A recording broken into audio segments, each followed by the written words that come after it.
Here I've got RUGGEAR RG850 and let me show you how to perform a hard reset on the following device.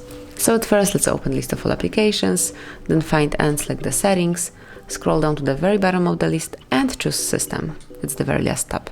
Now go to reset options and then select the last possibility, which is erase all data, factory reset. Just click on it.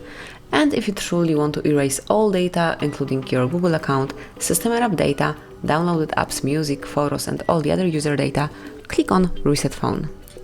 Now you have to enter your pattern if you have one, and this is mine. And now confirm it one more time that you would like to perform this operation.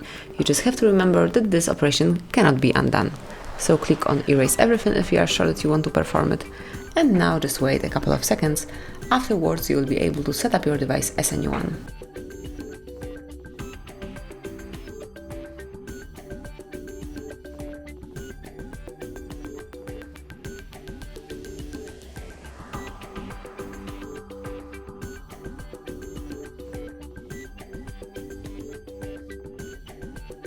And this is it. As you can see, now you can set up your device as anyone. So that would be all. Thank you for watching. Please subscribe our channel and leave the thumbs up.